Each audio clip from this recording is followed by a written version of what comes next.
पहले तो वो ये बताए कि वो छोड़ करके क्यों गए थे, क्या स्वार्थ था उनका, क्यों उन्होंने हमारा और बसपा का आपस में गठजोड़ था और इस तरह के हालात प्रदेश में थे।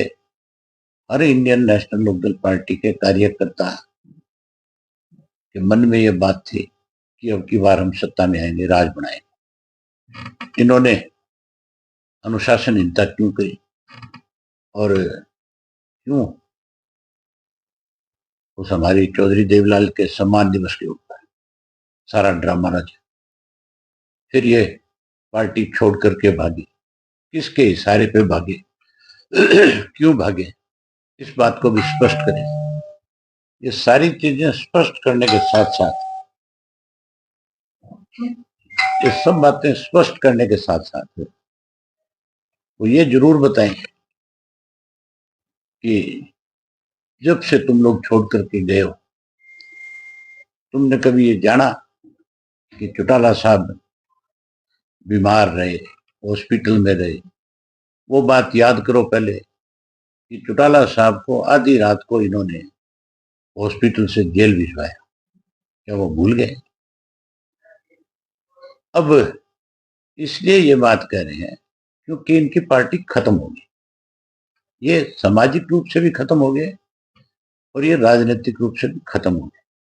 आज देखा नहीं आपने कैसे भगदड़ मची हुई है जसपा के नेताओं की, कैसे सब लोग छोड़ छोड़ करके जा रहे हैं। अब तो इनके विधायकों ने भी रिजाइन करना शुरू कर दिया, वो भी जाने लगे। और चौटाला साहब ने बड़े साफ शब्दों में कई दफा ये बात कही कि हमारा इनसे कोई वास्ता नहीं, ये गद्दार है, इन्होंने हमारी पार्टी की पीठ में छुरा घोंपा है। चौटाला साहब के साथ इन्होंने दगा किया, धोखा किया, जिनकी वजह से इनका राजनीतिक कैरियर बना। चौटाला साहब की वजह से ही अजय सिंह एमपी बना, चौटाला साहब की वजह से अजय सिंह राज्यसभा का मेंबर बना, चौटाला साहब की वजह से एमएलए बना, उसकी वाइफ एमएलए बनी, उसका बेटा एमपी बना। ये सारी की सारी देन इंडियन नेशनल लोकदल पार्टी की थी। अब की बार अपने दम के ऊपर 10 सीट जीत के आए थे। आगे मुझे लगता नहीं कि ये कहीं मुंह दिखाने लायक भी बचे। ये नॉमिनेशन फाइल करने से भी डरेंगे, इनको ये डर रहेगा कि तुम्हारी जमानत नहीं बचेगी। जो ये कहते थे रोजाना कि एक एक थी इनेलो, लोग ये कहेंगे। आज उस अजय सिंह को फिर इनेलो याद कैसे आ गई? आज वो फिर ये कैसे कहते हैं कि हमें बुलाए तो आज हम चले जाए? उनको कहो कि तुम्हारे जो बोल थे, जो शब्द तुमने बोले थे, पहले उनको ध्यान दो कि क्या कहा था। तुम किस बेशर्मी पे चले गए थे, तुमने किस तरह से इस प्रदेश को दोनों हाथों से लूटने का काम किया। अब जब तुम्हारा असली चेहरा बेनकाब हो गया, अब जब तुम कहीं जाते हो तो लोग तुम्हारा विरोध करते हैं, लोग तुम्हें घुसने नहीं देते, लोग तुम्हें इतनी भद्दी भद्दी गालियां देते हैं जिनको मैं भी अगर देखता हूँ सोशल मीडिया पे तो मुझे भी बहुत शर्म आती है कि किस परिवार को कौन किस तरह की गाली दे रहा है। एक वक्त था कि चौधरी देवलाल के परिवार का अगर कोई नाम ले लेता था गलत तो लोग उसका गला पकड़ लेते थे, और इनकी वजह से आज सारा दिन लोग गालियां देते हैं। ऐसे लोगों के लिए इंडियन नेशनल लोकदल पार्टी में कोई जगह नहीं है। चौटाला साहब के पास भी इन लोगों की कोई जगह नहीं है।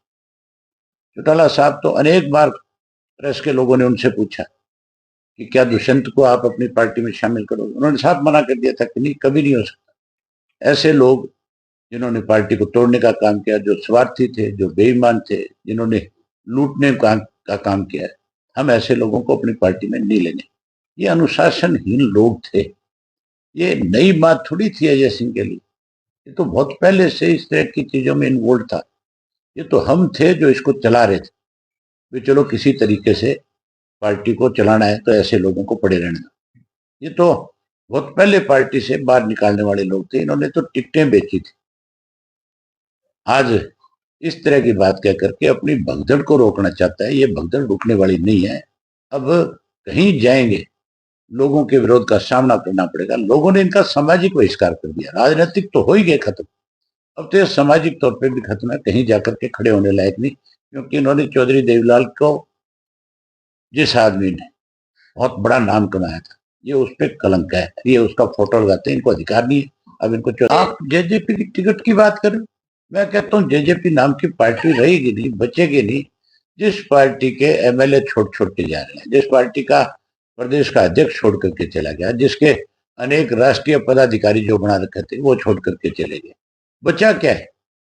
जो टिकट इन्होंने दी है, मैं आज आपको दावे के साथ कहता हूँ वो भी छोड़ करके जाएगा। अच्छा सर, जो कैंडिडेट बनाया है इन्होंने, राव बहादुर सिंह, हर हालत में इनको छोड़ करके जाएगा। वो इनके सिंबल पे चुनाव नहीं लड़ेगा, वो उनके साथ नहीं रहेगा। अच्छा, जो छोड़ करके जा रहे हैं, इनके अलावा जो अजय सिंह चौटाला को हम अलग कर देते हैं, दुष्यंत को या दिग्विजय को, जो और छोड़ के जा रहे हैं, उनका स्वागत है नए लोग? हाँ, वो आना चाहें तो जरूर उनका स्वागत करेंगे, पर उनमें भी कुछ लोग ऐसे होंगे जिनको हम अपनी पार्टी में शामिल नहीं करेंगे।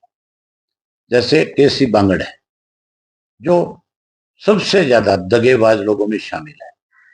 इस तरह के कुछ लोग हैं जिनको नहीं लेंगे। बाकी जो अच्छे लोग हैं, जो किसी गलतफहमी से गए थे, उन सबका स्वागत है। अब हमारा जो वोटर था, जो कहीं इनके साथ गया था, वो 100% वापस इंडियन नेशनल लोकदल पार्टी में वापसी कर चुका है।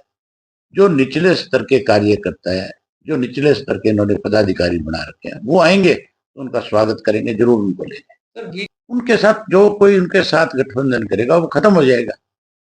ये बीजेपी भी तो उनके साथ गठबंधन में जाने के बाद खत्म हुई है।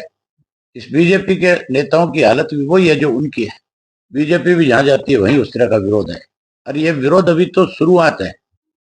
आपने मनोहर लाल खट्टर का एक बयान सुना? कहने लगा इलेक्शन कमीशन कोई ना कोई इसके लिए रास्ता निकालेगा कि हम गांव जाकर के मीटिंग कर सके। तुम मीटिंग करने की बात करते हो, तुम बिना, अगर ये जो गनमैन लेके घूमते हो, जो पुलिस लेकर के घूमते हो, जो 100 की संख्या में पुलिस वाले तुम्हारे साथ है, जिस दिन तुम अकेले कहीं लोगों को मिल गए, लोग तुम्हारी वो हालत बिगाड़ देंगे कि तुम्हारी शक्ल भी लोग नहीं पहचाने। इस तरह से लोग तुम्हारे साथ पेश आएंगे। सर 10 की 10 सीटों का दावा भी कर रहे हैं कि 10 की 10 दोबारा से जीतेंगे। कैसे जीतेंगे? आप मुझे बताओ, जिनको गांव में घुसने नहीं देता, जिनको वोट मांगने नहीं देते, जो गिड़गिड़ा रहे हैं, कह रहे हैं कि इसके लिए चुनाव आयोग कुछ करेगा। चुनाव आयोग थोड़ा ही करेगा, ये तुम्हारी गलतियां हैं। तुमने जिस तरह से मनोहर लाल खट्टर ने सुरक्षा ली है, आज हर आदमी, हर बच्चा बच्चा ये जानता है कि उसने सुरक्षा लेने में ये लिखा है कि मुझे किसानों से खतरा है। अगर हरियाणा के किसान से उसको खतरा है तो उसको हरियाणा में नहीं रहना चाहिए, फिर हरियाणा छोड़ देना चाहिए। हरियाणा तो टोटल का टोटल प्रदेश जो है, 75% यहाँ खेती करने वाले लोग हैं, किसान हैं।